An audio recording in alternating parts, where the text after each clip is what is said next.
Greetings, everyone. Welcome to another Prep Hour with Steve series. Hope this finds you well. Just going to set up my chat boxes and get everything in order. Just make sure we're streaming on all the right channels. Okay. I'll type in a few greeting messages. If you're receiving me live now, just type in a chat and put in your location. I'm here in Brisbane on the east coast of Australia. It's the 23rd of March and it's just gone 7 a.m. So join us for a great session on Reading Part C, where we're going to look at identifying the writer's opinion within a text and look at a whole range of different strategies to help you make better answer choices. You make better decisions with your multiple choice questions, which will lead to a higher score. And lots of people saying hello in YouTube. Welcome all you YouTubers. Hello to Egypt. Welcome to Nigeria. Hello to UK. All right, just got to get the Facebook one going. I can't see us live on Facebook, OET Center Facebook yet. So I'm just waiting for that to load. Eva, my support crew, if you're watching, doesn't look like I'm loaded on OET Center Facebook at this stage.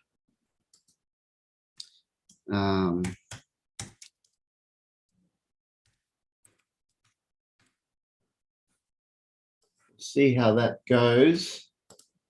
But great that I'm on YouTube.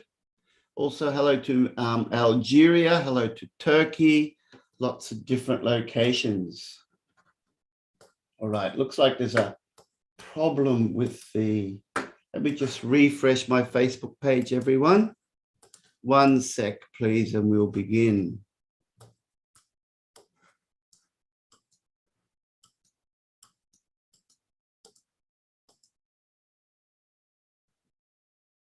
Sometimes it just needs a refresh.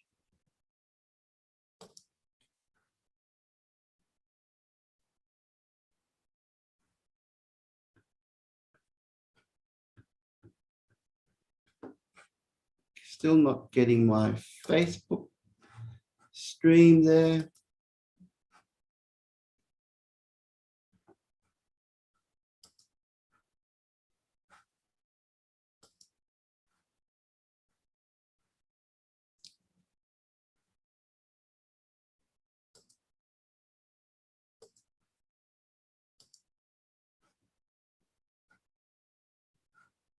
One sec, everyone, just won't be a moment. Just can't get my Facebook going on the OET Center, which we don't have control over.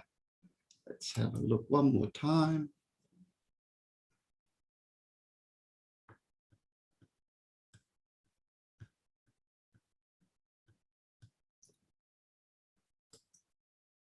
Says it's happening now, but I'm not getting anything going on there.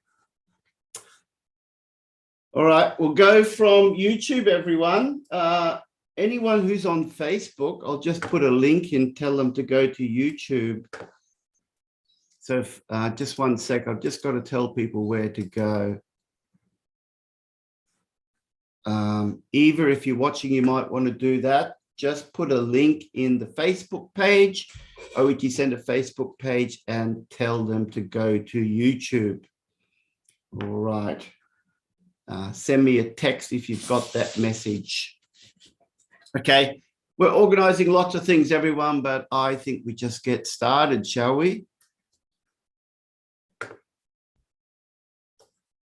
All right. Okay, everyone. Hello to Ghana as well. Hello there in India. Welcome to Botswana, Suriname, Ireland, Zimbabwe. Wow, lots of different locations. Really, really good to see people in all those places. I'm just doing one last thing. I know I'm faffing about live, everyone. these things happen when you broadcast live, but you just got to fix these little problems. I'll put a note, Facebook people.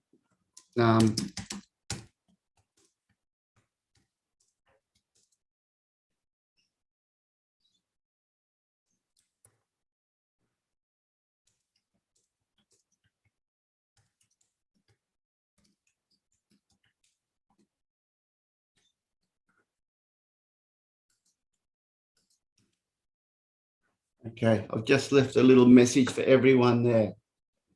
Okay. All right. I've got Dr. Ahmed in Dubai telling us he's watched the videos and he's passed. Well done. Great, everyone. So let's do it, everyone.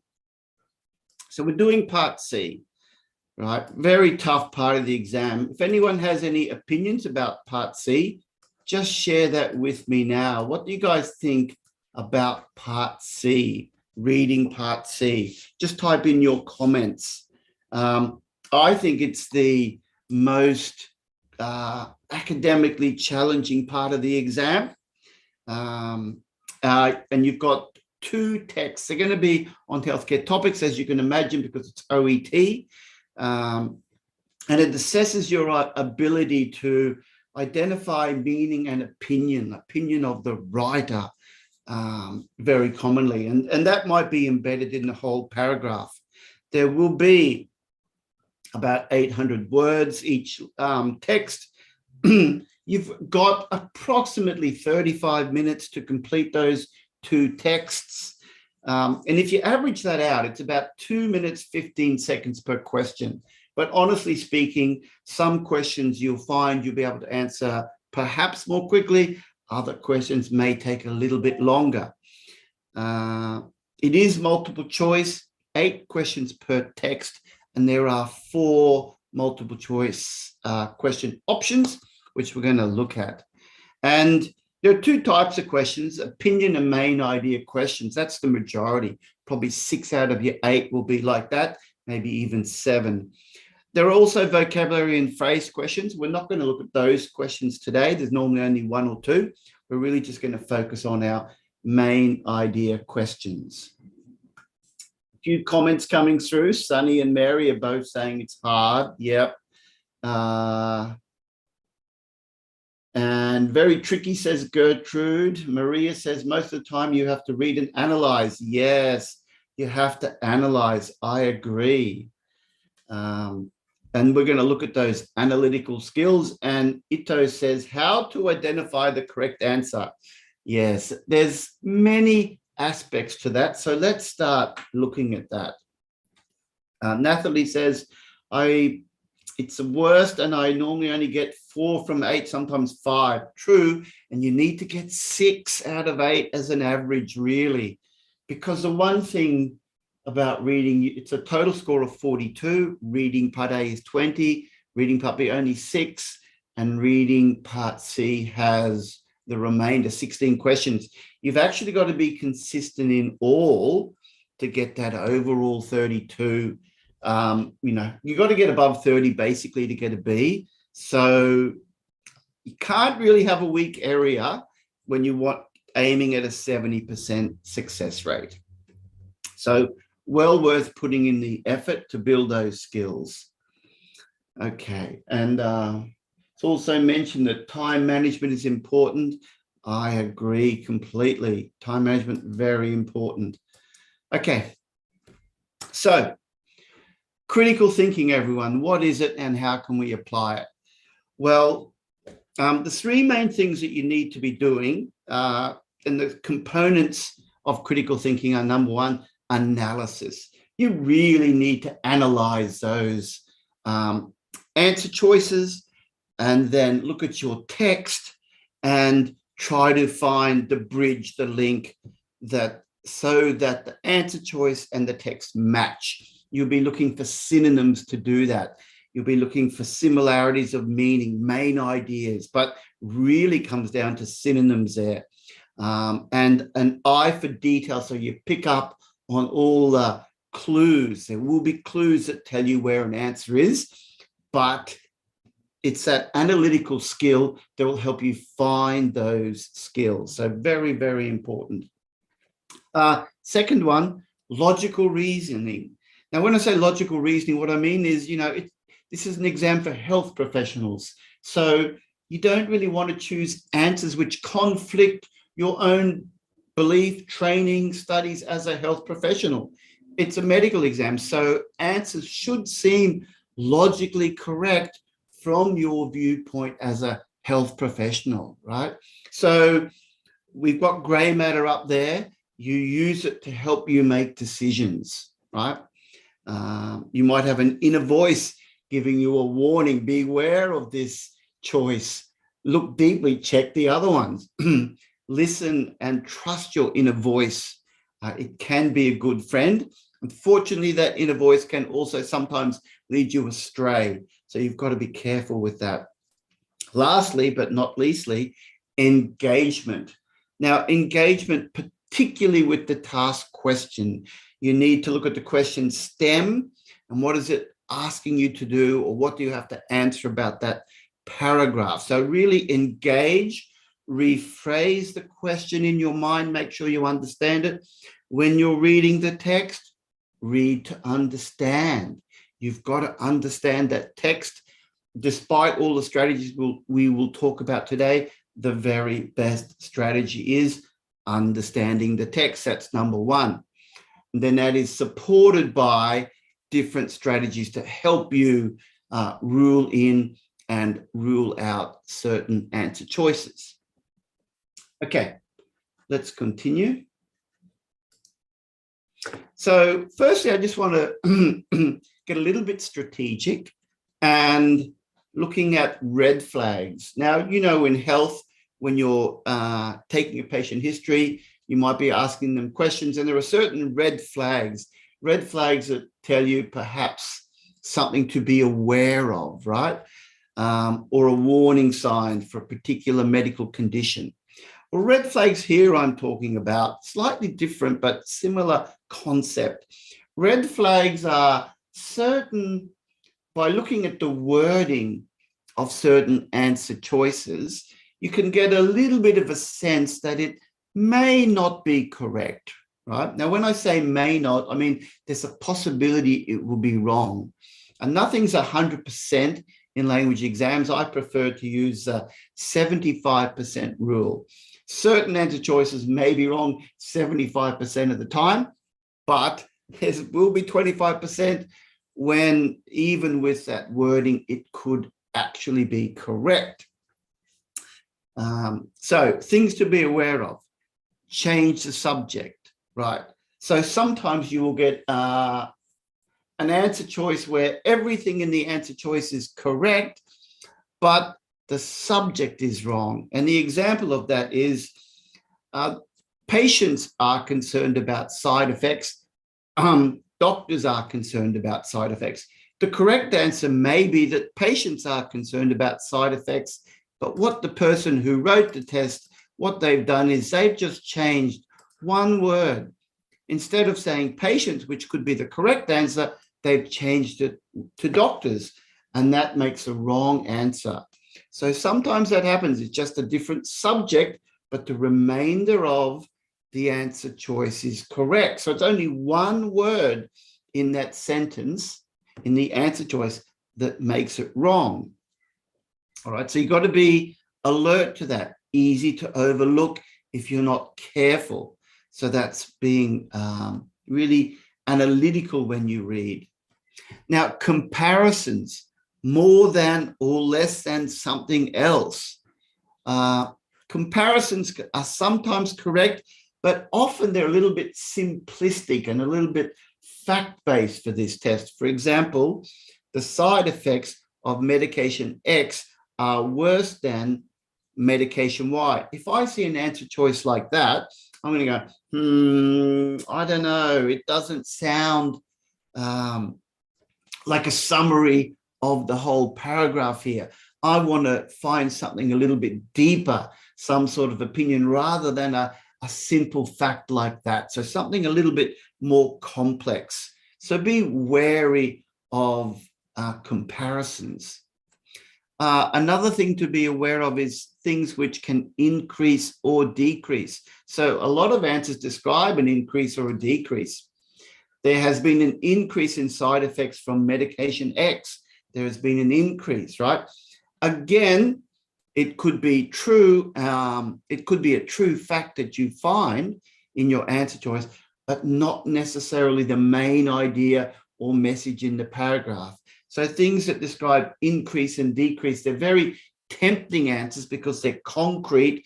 You may be able to find that fact within a sentence, but that does not mean it's answering the question that you asked. So when you see words like that, just think, I need to double check this. I need to really confirm this is the answer, or is there something a little bit better, something a little bit deeper? So when you see that type of answer choice, make sure you carefully check the other ones and understand them. Don't just go for the ones that just think, oh, quick, I understand that, that's it, and you maybe you select the answer without fully considering the other options. Okay, next one. Watch out for answers which express 100% certainty. They're definites: will, must, always, all, most, these types of ones. Like medication X always causes side effects. We know, especially in the area of health, probably not the case. Nothing's quite 100%. So these really strong definites should raise alarm bells. It should make you go, it's a bit strong. Other words that we need to be careful, the negative side effects of medication X are proven. Well, they may not be proven. There may be some conjecture. There may be some doubt. So you've got to watch out for those 100%ers. Next one. Sometimes you'll get an extra detail that's not mentioned in the paragraph. So you might say medication X is very effective, and it might say that in the case, but in the text, but at the end it says at relieving lower back pain. Perhaps that at lower back pain is not mentioned. So you get answers which are half right, but one part of the answer choice is not mentioned. So everything must be in alignment. You've got to tick off all aspects of the answer choice for it to be correct. So watch out for answer choices that have an unmentioned detail. Quite often they may not be false, simply not given, right? Mariah says, I don't understand. So yeah, look, what I'm saying here is the text might say medication X is very effective. And it might say at relieving a range of symptoms, but it may not say lower back pain. So in that case, there's an additional fact. There's an additional fact stated in the answer choice that's not written in the text. Hence, it will be not given. All right. More answers coming. If you're not quite keeping up, wait till we do our practice. Okay, informal expression. Medication X has too many side effects. When I see a word like this, too many, especially the word too, I have some doubts about that word. Too, it's informal. It's a little bit emphatic, right? If it said medication X has a wide range of side effects, I'd be a little bit more likely to consider that option. But when I see informal expression in the answer choice, it does raise doubts in my mind. So be careful of that type of answer choice. Now, we could spend such a long time on all these skills. I'm touching the tip of the iceberg. Of course, in our live classes that we run every day, we go into way more depth and we look at many, many different situations. That's why you need to do a study course and a lot of work to build Part C, reading skills, because it takes time to build up this knowledge bank in your mind to help you make better decisions. but that's a very good start. Now, there are other answer choices when you're reading that make you think, this sounds right. This sounds quite in depth. You may not even fully understand every word in the answer choice, but it may sound very tempting. It may appear to summarize a main idea. So for your answer choices, look for ones which express an appropriate degree of certainty. For example, medication X may cause side effects is way better than other words, always, usually, often, right? So you're looking for your mays, your mights, your coulds. A lot of answer choices with this word, will be correct, but you may have may written in more than one choice. So you're going to have to decide which answer with may is correct. There may be more than one, all right? But may, might, could is good. And there are a lot of words that express possibility. Recent studies indicate an increased likelihood. So again, we've got the word increase, but likelihood, chance. Again, likelihood's a very formal word. I'm attracted to that word when I see that in an answer choice. It's a little bit more formal. So that formality attracts me rather than recent studies indicate too many side effects, which would be informal. So watch out for that. And other words like medication X has potential side effects. I like the word potential. Again, it's reflecting a possibility. So any answer choice that is not completely definite, it expresses a possibility of something occurring, often ends up being the correct answer choice. Another thing you've got to be aware of is when you're looking for the main idea or the opinion of the writer, well, this can often be found in the independent clause within a complex sentence. So a lot of answer choices come from the complex sentences. That's where they're located, right? OET is not just a simple trying to help you identify facts in the reading. It's expecting you to identify writer's opinion, deeper meaning. And so this deeper meaning is often found within a complex sentence. So your understanding of complex sentences is very important and a skill you should be working on. So let's look at this example.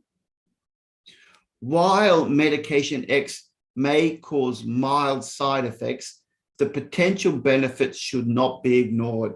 Okay, my question to you is here, which is the writer's opinion when you look at this?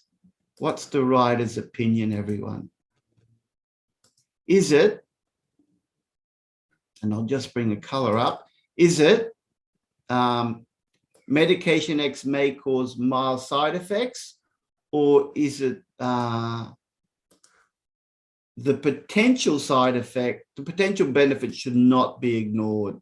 So we've got two statements there, blue and green. So is the writer's opinion or the main idea blue, or is the writer's opinion green? What do you think, everyone? Just type it in, blue or green.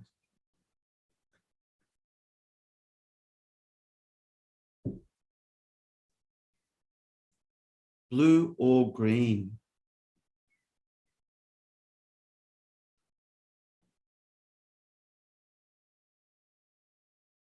Medication X may cause side effects, or the potential benefits should not be ignored.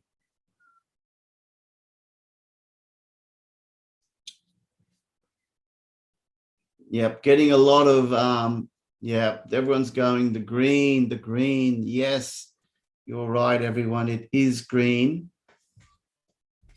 So the main idea can be found in the independent clause. So the first clause is, the first clause we have here, this is a dependent clause because it begins with a coordinating conjunction or subordinating conjunction, right? While. That's how you know. It begins with that subordinating conjunction. So that's the dependent clause. And the independent clause is the one in green. Now, just remember that it's a very simple strategy, but answers are often found in independent clauses. So if you have that understanding of sentence structure like that, then, and the question asks, what's the writer's main idea? Well, it's not that medication X may cause side effects. It's that the potential benefits of medication X should not be ignored. That means despite the side effects, medication X has many benefits, positive health outcomes for the patient. So I would definitely say to everyone, go through all your reading material as practice. Just go through all the tasks that you have, identify the complex sentences, and within the complex sentence, identify your independent clause. And what you'll find is something quite amazing. You'll find that many of the answers are found in those independent clauses within a paragraph, right?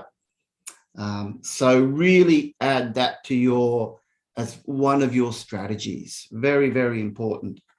And also related to that is contrast words. And this is the same thing. Medication X may cause mild side effects. However, the potential benefits should not be ignored. Whenever you see a word like however, but, yet, and so on, any sort of signal word, also therefore, as a result, whenever you see these words, it's signifying something important, an opinion of the writer. So just the same as complex sentences, answers often follow contrast words. They're not before the contrast word, they're after the contrast word. Same thing, look through all your texts, identify these things, and that will help you make better choices. Okay, sophisticated vocabulary. Sometimes you're going to look at answer choices where there may be an expression or a vocabulary item that you don't know the meaning of. In this one, we've got overprescription of medication X by certain doctors raises the possibility of a conflict of interest. Now that expression, conflict of interest, that's a little bit complex, this sentence. Overprescription of medication X by certain doctors raises the possibility of a conflict of interest. So you've got to think about that. It's written very formally. It's got lots of nominalization, overprescription of, possibility of conflict of interest, all these ofs, it's quite formal. When you have answer choices that are very formal, don't just rule out the answer because you don't understand exactly what it means. I'd say almost the opposite. Rule in the answer because you don't know the meaning. It's a strategy, especially if you're time pressed. You know, you've got 5 minutes left. You've still got 3 or 4 answers to complete. In that case, start looking for answer choices that have the most sophisticated vocabulary, because the answer choices are a summary of what's written in the text. And very often, most of the time, the answer choice uses different words, synonyms to what you see in the text. So choose answer choices that contain synonyms, sophisticated vocabulary, even if you don't fully understand the meaning of those words. That doesn't mean they're wrong. It could actually mean they are right. All right, so that's also a useful strategy, particularly when you're under pressure, particularly when you're uncertain, and maybe your inner voice is going, I want to choose A, I understand A, but I don't think it's A. Your inner voice is going, yes, A is probably wrong. If your inner voice is telling you that, go through the others, just see, is there something perhaps that you've missed, something a little bit more complex? All right, and related to that again is synonyms. Remember this, everyone, and this is a common mistake people make. When you are ruling in an answer choice, you need evidence, but you can't create that evidence in your mind. Where do you find the evidence? In the text. You reread that text. If you're going to choose answer B or C, you need to have evidence. You have to match a word in the answer choice and a word in the text. You've got to find the match. You can't create the match in your mind. The danger is people over-imply. They create meaning when it's not there. So some answer choices aren't false. They're simply not given.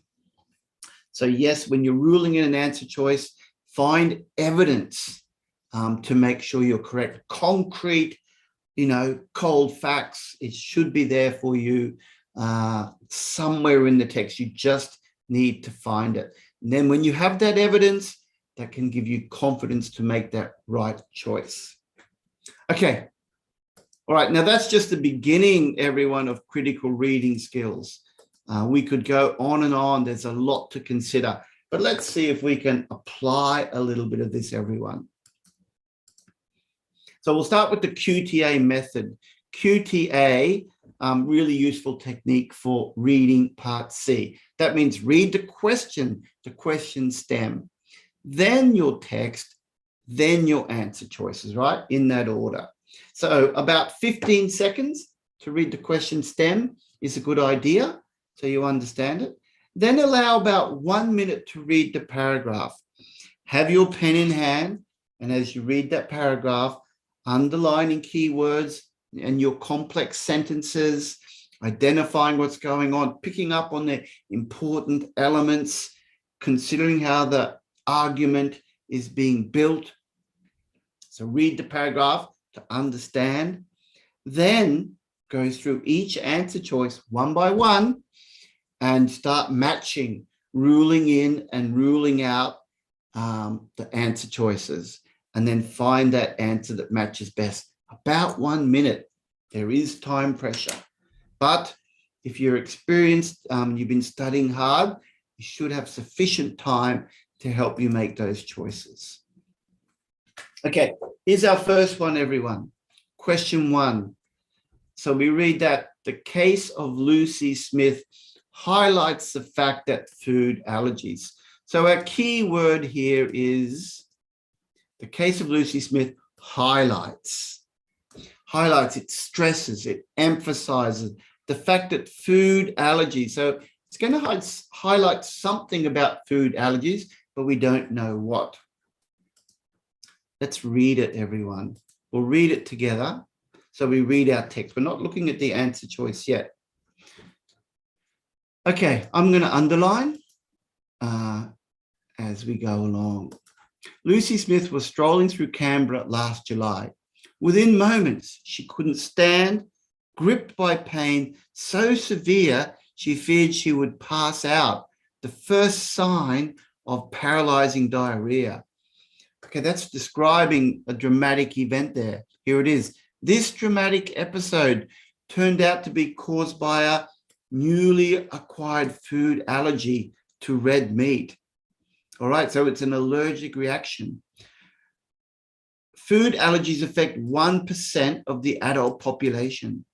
Most don't hit with the same force as Lucy's. Watch the word but the physical and mental impact can nonetheless turn a person's life upside down, may even be life-threatening.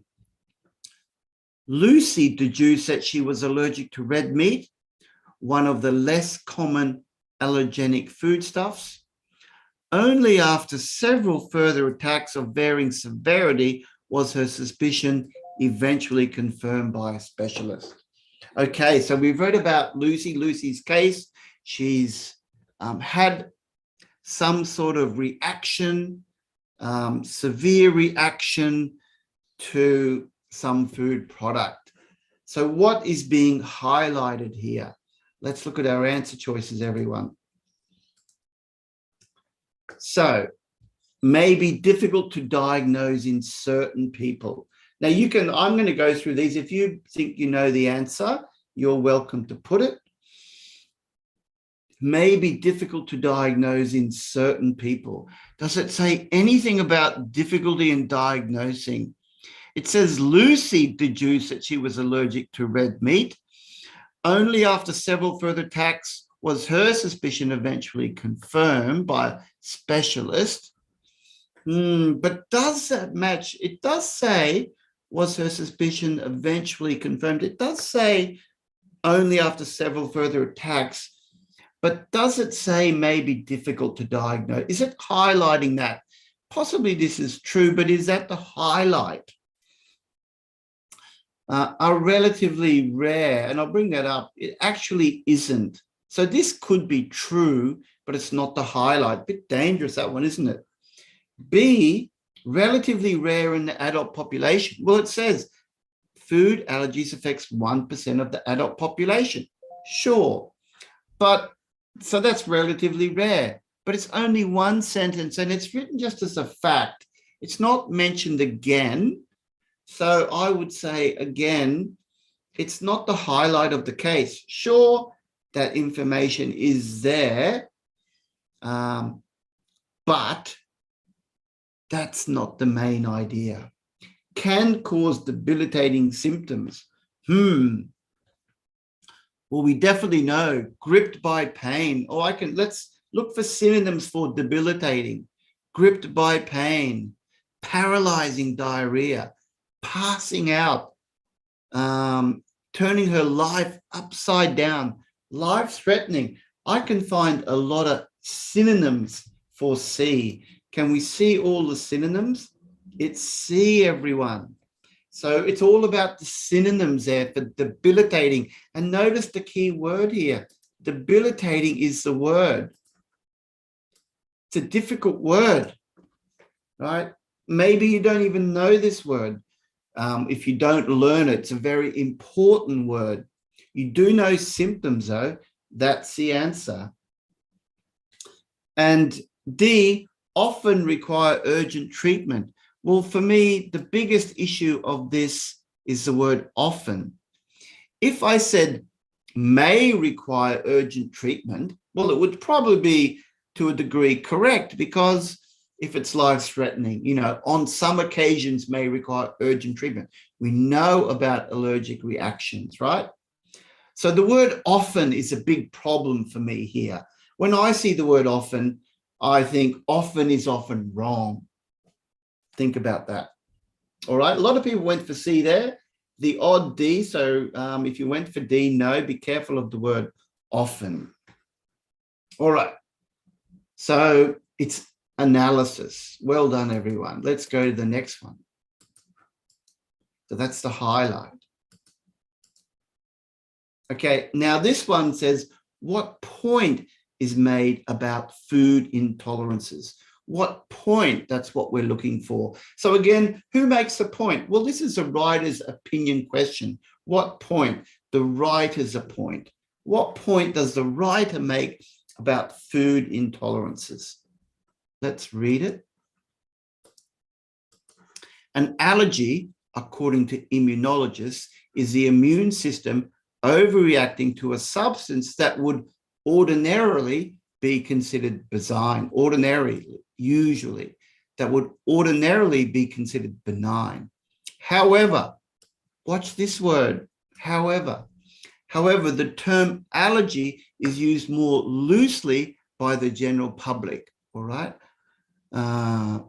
People say that they are allergic to a substance because it brings out some kind of adverse reaction in their bodies, some of which can be severe and may resemble true allergic reactions.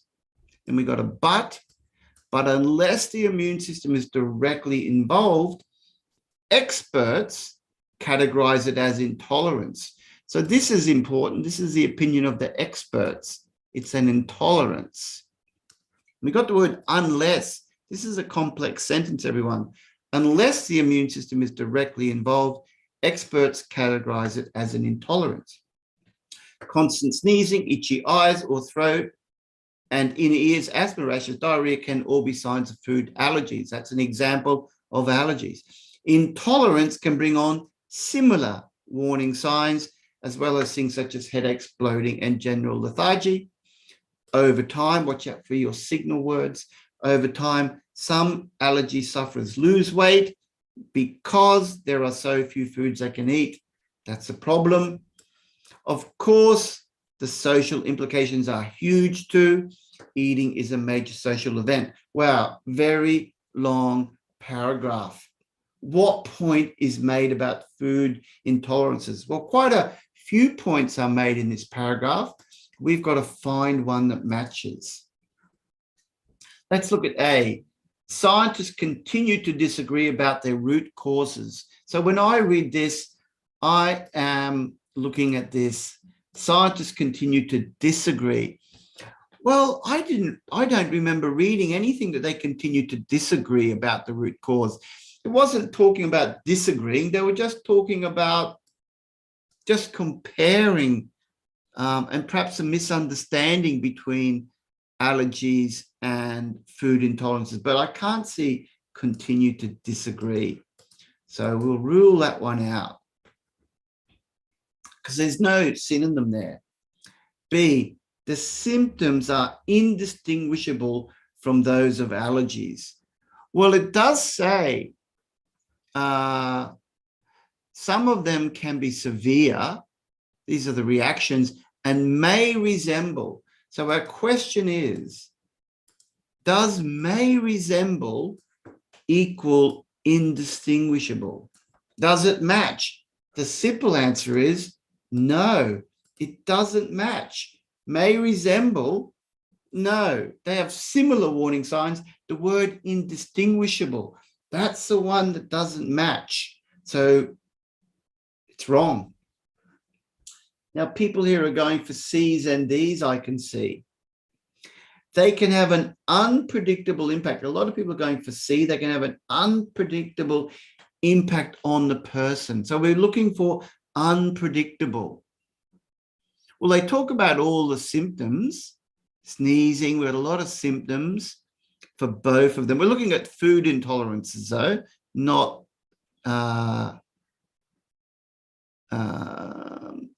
allergies. Over time, some lose weight.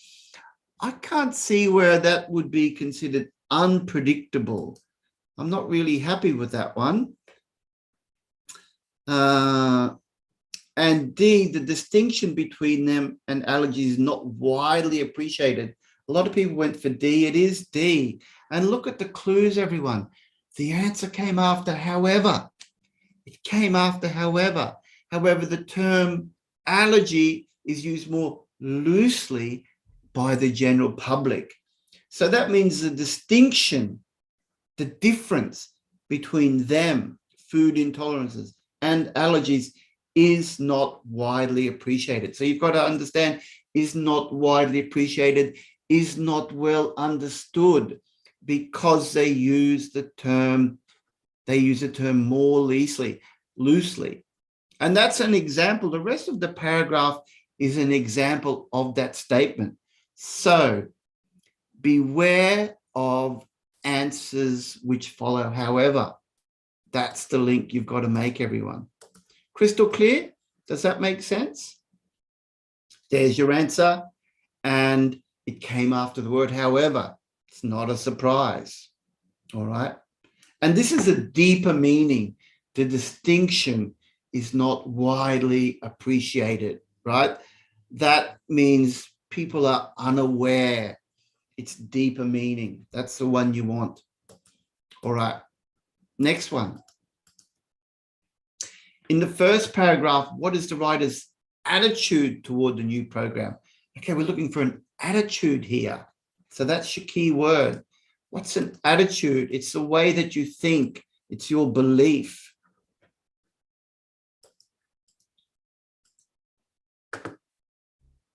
A US doctor gives his views on a new program. All right, so we're looking the view here, right? We're looking for the view. An important component of a patient's history and physical examination is the question of medication compliance. The term used by physicians to designate whether or not the patient is taking his or her medication. So we've got medication compliance, and that's the definition. Many a hospital chart bears the notorious comment, patient has a history of non-compliance, right? Now I've got this word now. Under a new experimental program, aha, program. So I don't think the answer has come yet.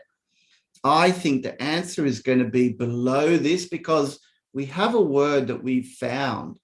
Now, under a new experimental program in Philadelphia, USA, patients are being paid to take their medication. Cool. Patients are being paid to take their medications. The concept makes sense in theory. Failure to comply is one of the most common reasons that patients are readmitted to hospital shortly after being discharged. Okay, so failure to comply is a big problem, and that's why patients are readmitted. Okay, what's the writer's attitude? Let's have a look.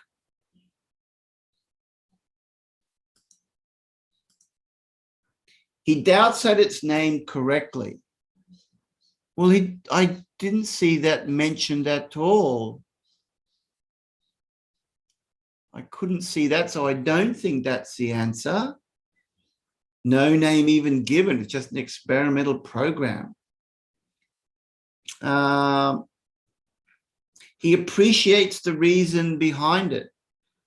Mike, does that match? Have a think about that. The concept makes sense in theory. Does he appreciate the reasons?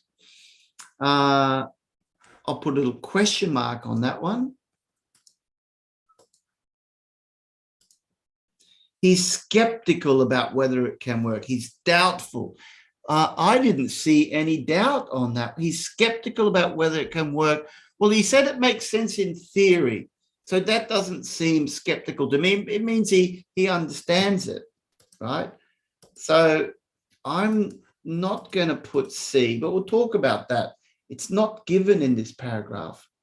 And D, he's more enthusiastic than some other doctors. There's your classic he's more than that comparison answer that we looked at. Comparisons are quite often wrong, and they don't mention other doctors. So their answer is D. But what I find interesting, I can see many of you going for C, right? Now, if you went for C, I'm going to tell you this. What you have done is you have over-implied, right? If we had one more sentence, the concept makes sense in theory. Failure to comply is one of the most common reasons that patients are readmitted. Then you'd have another sentence. However, in reality, there are, it is doubtful it could be effective, right? But that sentence is not written in the paragraph. So all you people that went for C, you over-implied. I think the writer is skeptical about whether it can work. I think you're right. The doctor's skeptical. But the question says in the first paragraph. So we can only, this is the first paragraph, paragraph 1. So we can only use this data to make our answer. So when I'm doing a lot of work with our students at OET Online, we often come up with this over-implication type answer where there's no evidence to match. You need evidence, everyone. Makes sense in theory means he appreciates the reasons behind it, right? And what is the reason? Well, the failure to comply, the reason why they're introducing this program. So do not over-imply. All right, moving on. Very important skill, that one. Unimin got it, well done. Okay, another one on the similar topic. In the second paragraph, the writer suggests that one category of non-compliance is. Okay, so we're looking for one category, everyone. Engage with our, and this is the word suggest, right? So the writer suggests. So that tells me straight away I'm going to look for synonyms here. Something suggested, not emphasized or highlighted, but it's just suggested. It's just an idea. The writer suggests that one category of non-compliance is. So we're looking for a category of non-compliance. Compliant patients take their medications because they want to live as long as possible. Some simply do so because they're responsible, conscientious individuals. So these are categories. But these are categories of compliant patients. We need non-compliant, and here's our word here, but the hustle and bustle of daily life and employment often get in the way of taking medication. Makes sense, doesn't it? Especially those that are timed inconveniently or at frequent doses, even for well-intentioned patients. So that's a category of non-compliance, right? It's timed inconveniently, might not be the right time, too many doses.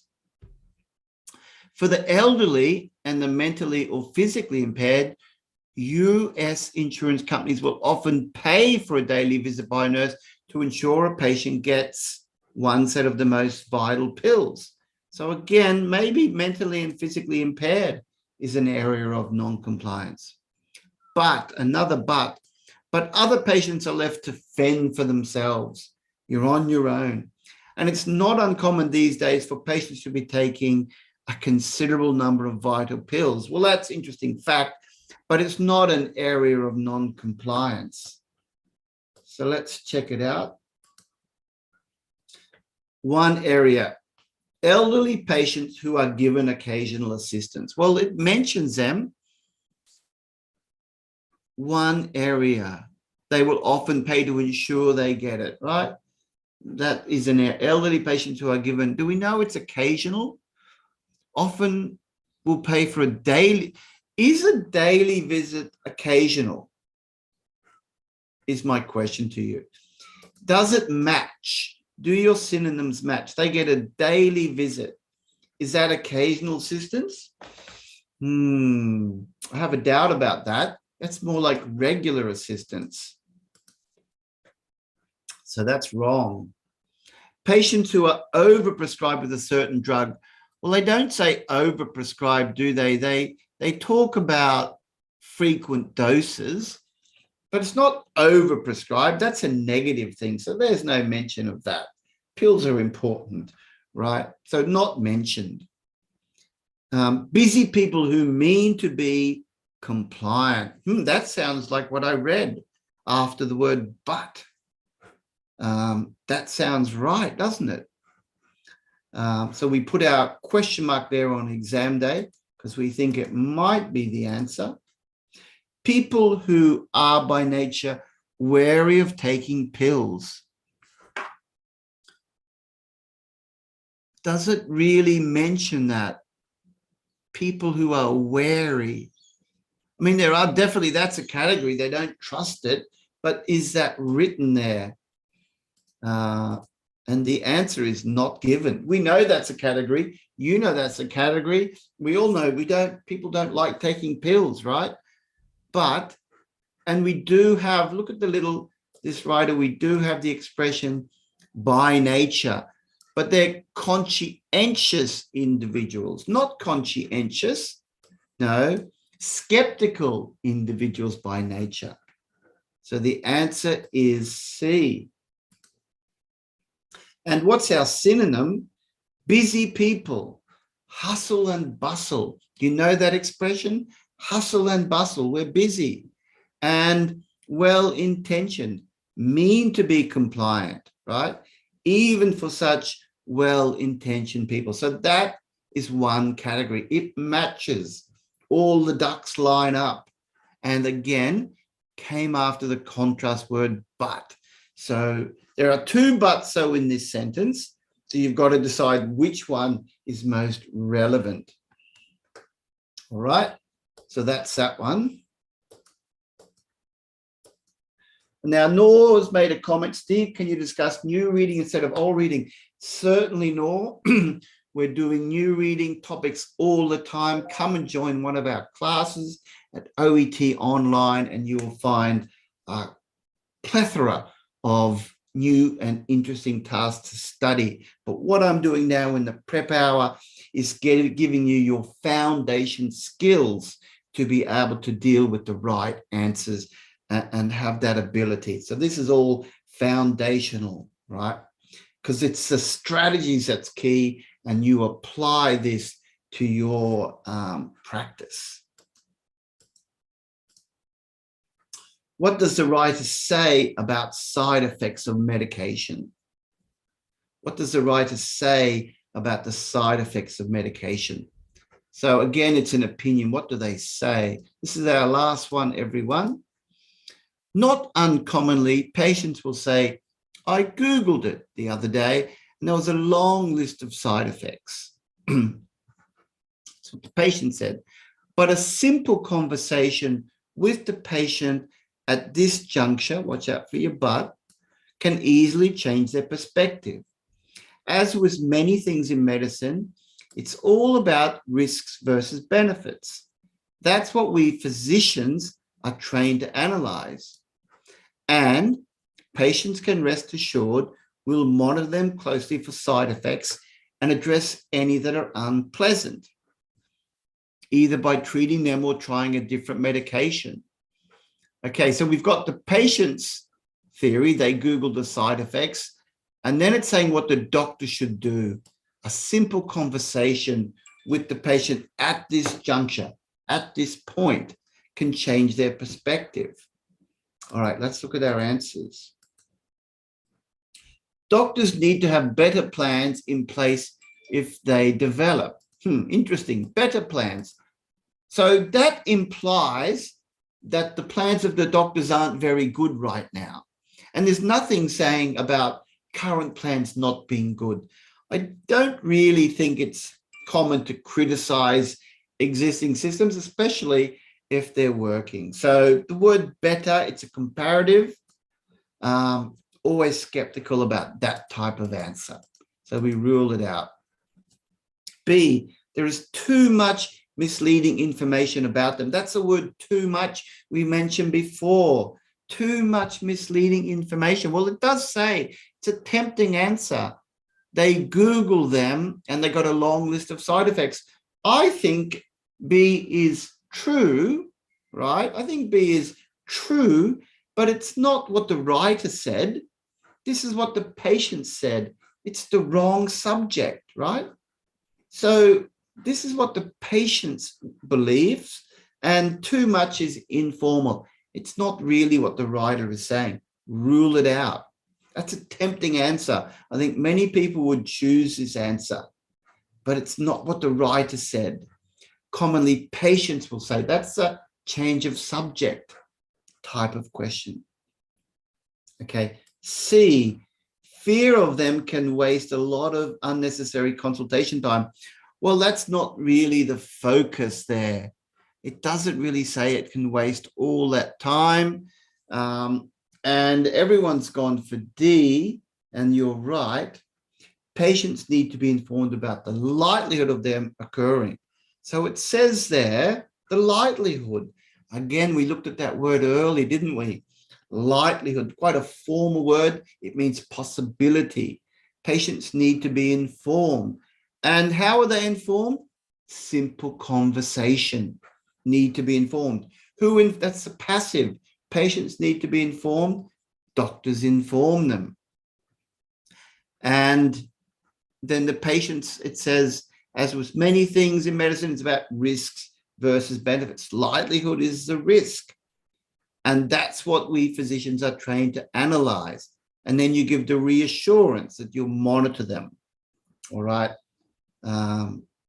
So that's the conversation. It's a bit implied, right? It's a bit implied, but that is your answer. All right. There we go, everyone. Now, if you apply these strategies to your own writing, I guarantee you, your scores will improve. So practice is the key. Apply these strategies to all the different tasks that you can get your hand in. Now, I know a lot of people have trouble with reading, right? A lot of people have trouble with reading. It's a really tough one, isn't it, everyone? Really tough. So what I suggest you do, look, come along and study. If your exam's getting close, it's going to cost you a lot of money to take this exam. As you know, it's not a cheap exam, and you really do want to pass this exam at your earliest attempt. So come and check out our great options, whether it be reading only courses or an all skills course. And rather than taking and spending money on the exam, do a serious course. You've built your skills through your YouTube and Facebook videos, then round it off with a professional course that keeps you focused. That's what you need. And it doesn't matter what your profession. At OET Online, we have courses for medicine, nursing, pharmacy, occupational therapy, dentistry, physiotherapy, speech pathologists. You need 3 A's in a lot of places like Australia. We can help you get there. It's hard work. Vet science, podiatry, radiography, dietetics, and optometry.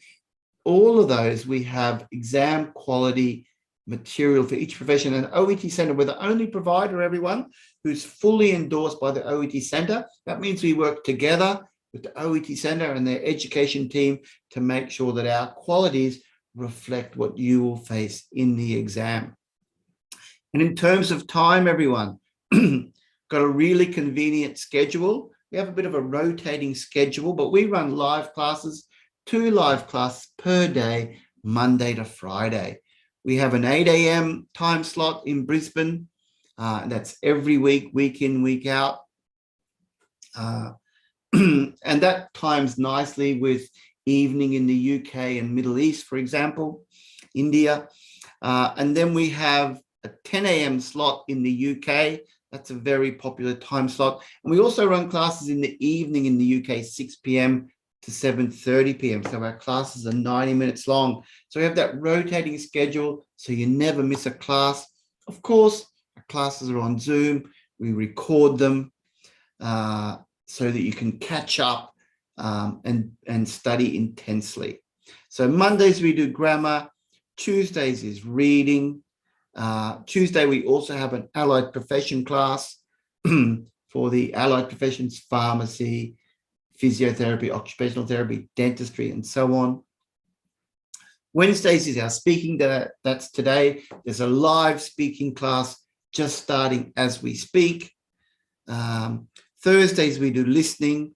And then on Fridays we have writing, a nurse only class, only nurses, where we look at nurse case notes. Also on Fridays, we have a class, just a medicine, a doctor's only class, where we analyze case notes. Really, it's the key to success to get through this exam if you're finding it challenging. And lastly, prices. How cheap, how affordable. All our prices are in US dollars. You can check the latest conversion rates, but if we're talking US dollars, just $384 US for our top course ultimate. Cheaper still for platinum at $260, standard US $177, and economy only $59 and turbo $94. Now, to know what's in each course, everyone, do visit the website. That's where you'll find everything. And I'll just show you the website, everyone.